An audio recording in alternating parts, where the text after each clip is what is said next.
In my last video, I talked about how music videos were showing the culture of different hard metal groups. They were spreading the cultures of Mongolians, of Scandinavians, of Japanese, of Maori. Well, the truth be told, I was holding off on one video. I wanted you to see it separately because it does something rather fascinating. See the old man in the beard? Watch him carefully. He seems to be contemplating a board. He seems to be thinking about it a lot. He has figures before him, and he has a lot of parchment around him. While contemplating it, he moves figures around, and there's dye about him. He rolls them to see the fate of these characters. Now, at first in your mind, you're thinking, oh, he's got to be some kind of foreign person. But I want to give you another view of it. A more modern view. We have a group of friends meeting together. They're discussing what they need to do next. They have figures. They have, a map. They have dye. They're all playing a game. A game based on war. The old man is writing something down for somebody important. And then it just kind of hits you what he's actually doing, especially if you know what Dungeons & Dragons is. If you've ever read the history of Dungeons & Dragons, you would know that it was based on wargaming, which is where people move figures around and try to figure out how a battle will take place, or how a battle took place, and understand it historically. Usually done by friends. You can also play a solo mission, in case somebody isn't around. I actually tried to find out more, but to be honest, there's only one article on board gaming in history, and that's this article right here. And guess what?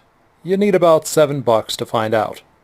Which is why I read an article by the same people on the same subject with much of the same information, without having to spend as much money. Either way, it gives the history of dice, specifically the flat, six-sided dice. There's actually been multiple dice throughout history, and people using them. And to be honest, even these people, the people writing the history that is, are kind of confused on where each pair of dice was. They know it was around maps and stuff, but it was often just secondhand talked about. The people doing the digging were like, oh, well, this cup right here is more important than the die over here. And this map is obviously important. I don't know where the map leads to or what it's talking about. But, the die next to it and the weird little figures next to it, unimportant. Wargaming as we know it started around the 18th century. The most famous character of which was the Prussian king, who would actually set up battles on a game board and figure out where each movement needed to be so that he could figure out the best strategy for each one of his fighters. The reason why we know this game existed is they made it public. They specifically sold it. They specifically wanted people to play it. So it was kind of obvious to notice how it was going. However, anything earlier is a complete unknown. It doesn't help that people often gambled, so there was a lot of dye around everywhere. So you don't really know what they were using it for. Or, who was cheating. But here's the thing. We know there have been board games since at least, 2500 BC. We have proof of them. We have the dice, we have the board. We may not know the rules, but we know they existed, and that there are people who are trying to figure out how those boards worked. So it wouldn't be much of a surprise to find out that there were war gamers, war strategists, and even Dungeons and Dragons type folks who were trying to figure out the future by looking at the runes, What histories we do have are of people who used die as a way to understand the future. They would roll the die and say, the gods have spoken it this way, and stuff like that. However, that brings up a very interesting idea. Let's say that the people did not understand what these weird nerdish guys in a room were doing. They would see them play, but they wouldn't understand what was being played and how it was being played. I mean, they see parchment, they see a board game, they see the roll of the die, and they think, oh, this guy is talking to the gods. Obviously there is some divination going on. He must be speaking to the gods. He must have otherworldly power. And that brings up another subject. Now this video makes it look like the man playing the game is some kind of otherworldly figure. Possibly a god even.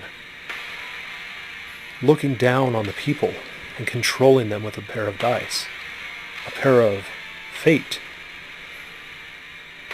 But we've seen this before, haven't we?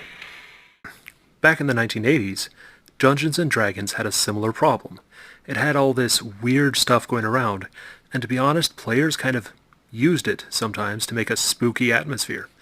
So they would use ancient symbols or divinations to kind of keep things going. They didn't mean it seriously, obviously, but oh, there was a moral panic about it. Said moral panic caused hatred and even fear for the game. People said that you could summon Satan with it, or that you would be taken into Satan's ways. There was a lot of commentary on it, and oh, it was quite strong. For example, my father-in-law did not allow anybody at his church to know that he played Dungeons & Dragons, because he would be judged. I mean, he might not be treated nicely for being able to play the game. My wife and I play it all the time, but, you know, we're in a different age, I guess. I propose a different point of view. They may have had people who were actually playing war games and figuring things out, but the people watching it had no idea what was going on. They didn't understand it. They thought there was some kind of divination going about. So, they looked at the dice, and they created kind of a religious context. And then they had people who religiously rolled the dice. People whose entire job was to roll dice and be like, so says the gods. Now we don't know who was who, because, frankly, if you were a nerd, and you knew that you were being kind of foreignized for being a nerd, would you play with this image? Would you kind of dress up so that they would do as you say? Would you roll the die for them and go like, oh, it's very important, this, and then just not tell them what it meant? Because really you were playing the game somewhere else, and you were like, oh, this is what they need to do. Or far worse. Far, far worse. What if you were rolling the die as a way to see how your game was doing? And then, the people didn't know this. They thought for certain they were calling upon the gods, when really it was a board game gone too far. And that, well, that led to some interesting problems. You see, there are people who are in fact rolling dice to figure out their future, even to this day. There's been history of them throughout all of the known civilizations. We have bags of die found everywhere, sitting next to board games. But the people around them didn't understand that, so they thought it was some kind of extra-worldly power. And they thought for certain that they were able to understand their fate by rolling these die. We don't actually know if this video is a foreignization of the concept of Dungeons & Dragons, or if it's a look back at old rune speakers from the medieval period. It could be either way. It's just, to me, it looks like a satire.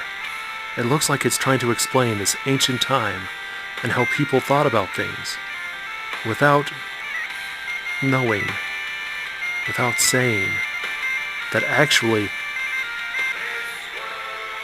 a lot of it is just old men playing Dungeons & Dragons, trying to look spooky and not telling anybody what they're actually up to.